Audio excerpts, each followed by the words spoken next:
Metrópolis está em Madrid para acompanhar os prêmios Platino, considerado aí o Oscar do audiovisual ibero-americano. E hoje a gente vai entrevistar Hugo Bonemer, indicado a melhor ator coadjuvante por Senna. Hugo, obrigada pela entrevista, obrigada por receber a gente aqui. Quero começar perguntando como é que foi o jogo ontem. Você sabe que fui eu que gritei "Vai Brasil" pra ti. Fui eu! Pô, eu ainda fiquei perguntando, cadê o brasileiro que gritou "Vai Brasil"? Fui eu, você tinha uma torcida ali, né? Nossa, obrigado. Eu tava jogando muito mal, mas você sentiu me deu... o incentivo da torcida, claro, não, né? nessa hora eu até pensei em fazer um gol. Saiu, quase. Quase. Al final de esta primera parte, 1-3 manda el equipo verde, que va a sacar ahora de... A gente está aqui para falar de Senna. Quero começar perguntando qual é a sua relação com Senna. Não é a primeira vez que você faz uma produção sobre o piloto, você já viveu o próprio Senna no teatro. Qual foi sua relação com ele? Você lembra das corridas? Você lembra de Imola? Como era? Minha relação com o Senna é dessa memória coletiva que a gente tem dele. Porque eu mesmo era muito criança para ter acompanhado com lembranças, tá entendendo? A minha lembrança mais forte, na verdade, é do dia do falecimento. Que daí eu lembro que eu estava em casa, meu pai chorando na sala com meu irmão. Acho que foi a primeira vez que eu vi meu pai chorar. Então, essa é a lembrança que eu tenho, assim, dele ali. Mas depois, isso não foi uma coisa que acabou ali. A gente ficou anos falando do Senna. Uhum. Pelo menos, assim, aquele ano só se falava disso. Então, virou uma mitologia coletiva da cultura brasileira, Sim. né? Eu falo que quando a gente fala de Ayrton Senna, sem medo, eu faço uma comparação de quando os ingleses fazem séries sobre a realeza britânica, sabe? Que eles falam com orgulho da história da realeza deles. Esses personagens da nossa cultura brasileira são a nossa realeza, tá entendendo? O Senna faz parte desse universo cultural brasileiro importante que a gente tem que contar sobre, né?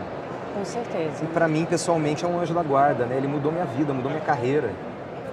Não é gostoso imaginar que vai que, né? Vai que ele olhou e falou assim, sei lá de onde, falou, vou dar um presente pra esse paranaense. Ele vai fazer eu no teatro e a vida dele vai mudar. Olha que doideira. E aí depois você fez o Senna no teatro e você fez o Piquet na série, né? Virei a casaca. Virou a casaca. Como é que foi virar essa chavinha? Na próxima eu vou fazer a Galisteu, tô brincando. Virar a chave é gostoso, eu acho que é uma oportunidade muito rara, né? Na carreira de todas as pessoas que eu mais admiro, assim, na vida, assim, como artista.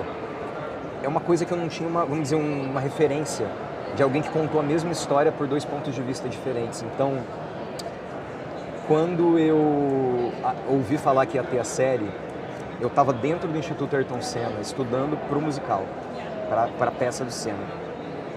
E o pessoal da Gulani estava lá, fazendo uma reunião. E eu saí dos arquivos ali, onde eu estava vendo revista, pertences do Senna, tudo para entrar no universo. E eles estavam lá saindo de uma reunião, e aí eu já me apresentei e falei, não, eu quero fazer, vou fazer. Aí anunciaram o primeiro ator, anunciaram o segundo ator, pensei, já era pra mim, né? Agora que não vão me chamar. E aí veio o teste pra fazer o Piquet.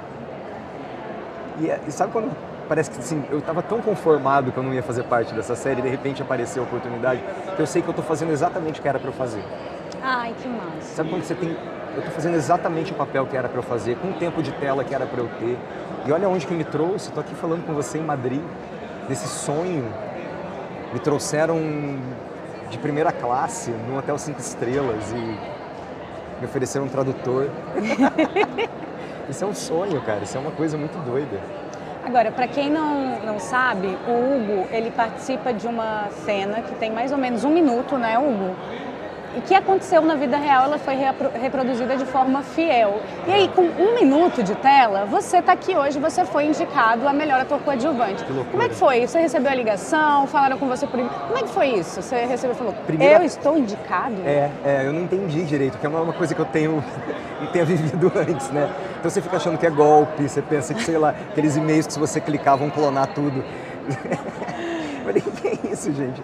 E o pessoal falou, não, e a gente vai mandar passagem perguntando se eu queria terno. Eu falei, que é isso? O que está acontecendo? Mas a primeira informação que eu tive foi da Academia Brasileira de Cinema. Uhum. Um amigo meu me ligou e falou assim, cara, a Academia Brasileira de Cinema indicou você e o Bruno Galhaço como opções para o Platino. E eu não sabia o que era isso, pensei, tá. obrigado. Mas o que é isso, né? Aí eu fui entendendo que aquilo era uma coisa importante, que a Academia Brasileira de Cinema, ela é que define, por exemplo, qual é a opção que vai para o Oscar. Então eles fazem uma curadoria primeiro. Então o primeiro agradecimento que eu tenho que fazer é para a galera que votou dentro da Academia Brasileira de Cinema, porque acharam que eu poderia ser uma opção para concorrer a um prêmio internacional. Olha que loucura. Daí veio a confirmação que eu tinha realmente sido aprovado para vir para cá.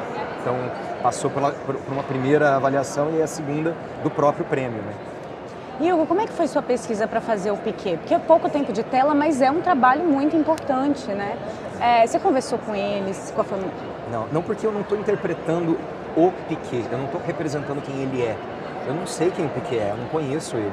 Tudo que eu sei dele é das declarações que ele dá, aqui e ali, dos posicionamentos. Isso é o que eu sei dele, vamos dizer assim, como pessoa um pouco. Como esportista, o ídolo que ele foi, junto com o Ayrton Senna, dentro desse período onde eles eram os ídolos nacionais, né? Eles faziam os brasileiros que pensam completamente diferente entre si, olharem e torcerem para a mesma pessoa. Então, aí o que eu precisava fazer ali? Entender onde que eu podia representar, vamos dizer, interpretar, trazer humanidade minha, a minha subjetividade, e o que eu precisava fazer ipsis literis, porque é uma cena real. Então eu tive que fazer um equilíbrio. A forma de falar inglês, a gente precisou dar uma adaptada, precisava ser mais fácil de uma pessoa que é nativa de língua inglesa entender de cara o que está sendo dito. Será que eles vão achar que esse sotaque é meu ou é do personagem? Todas essas perguntas. E os trejeitos, né? Os gestos. No primeiro momento eu estava fazendo igualzinho ele fazia, tinha um papelzinho na mão. Depois a gente entendeu que a gente precisava mudar um pouco. Para fazer com mais naturalidade até, para ter mais, senão eu ia virar um mímico dele, né? Não era para ser uma imitação, eu precisava trazer de fato uma autenticidade. Então foi um misto entre cópia e autenticidade ali. Mas é isso, eu vi todas as entrevistas do Piquet que estão no YouTube, possíveis e imagináveis. Eu fiquei respirando a forma dele falar, a forma dele franzir a testa, uma tensão que ele tem na boca, que ele tem ele sempre tem uma boca de preocupado em todas as fotos, é onde eu consegui trabalhar para ter ele. Se em algum momento forem fazer uma série sobre o Piquet e me chamarem... Tá prontíssimo, né? Aí é um outro tipo de pesquisa. Aí a pesquisa, obrigatoriamente, eu tenho que conversar com ele, a pessoa tá viva. Tem que falar, tem que entender tudo sobre a vida do cara. Mas ali é um recorte do Piquet dentro da narrativa do Senna. Dentro de um recorte da narrativa do Senna. Então ali eu precisava estudar aquela cena gravada. Tem uma coisa interessante de Senna, que a série saiu, as pessoas assistiram, mas ficou um burburinho ali muito focado na vida pessoal, nos romances sempre. Que o Senna teve ao longo da vida, as pessoas frustradas, também com o tempo de tela que a atriz que fez a Galisteu teve. Isso frustra quem participa da equipe do filme? Do tipo, a gente fez um trabalho tão bacana para tentar levar a vida do Senna, o legado dele para a televisão, e as pessoas estão focando numa... Isso frustra a equipe ou não? Vocês entendem que faz parte? Só posso responder por mim, tá? Eu queria que o nome da Júlia fosse dito mais, Júlia Fotti. Ela é uma excelente atriz. E eu acho que o nome dela podia ter sido dito mais, sabe? Acabavam olhando para ela, usando até a foto dela, para falar da Galisteu, que está maravilhosa, feliz, riquíssima né? Tudo que não a conheço, mas tudo indica que está ali feliz, casada e trabalhando e com uma carreira incrível. E a Júlia está construindo a carreira dela. Então, só isso que me pareceu, assim, que o nome da Júlia podia ter sido dito mais vezes, porque ela precisa disso. Nós precisamos que o nosso nome seja dito quando a nossa carreira está em construção. Então, né, a gente precisa, acho que só, não sei, é isso, eu queria só um olhar mais carinhoso para ela, para a atriz, acho que ela merece. Ela merece, Júlia Fortes, você é maravilhosa, viu? E por último, o que você está fazendo? Quais são os seus próximos trabalhos, Hugo? O próximo trabalho a ser lançado, agora no cinema tem um filme dublado, eu dublo o Rami Malek ainda, né, o ator que fez o Bohemian Rhapsody e tal, e tem um filme chamado Operação Vingança, e quem for ver dublado vai ouvir com a minha voz, está nos cinemas agora. E a gente vai estrear um podcast, o nome do podcast original é Titânia, ele é um podcast de ficção aqui da Espanha, que foi feito pelo Alfonso Herrera, sabe? que fez RBD, fez Sense8 e tantos outros trabalhos, ele faz esse personagem em espanhol e eu faço ele na versão em português, junto com a Bruna Guerran, maravilhosa. E aí ele tá, eu não sei o nome que vai ser em português, mas esse é o próximo lançamento para agora, para o próximo mês.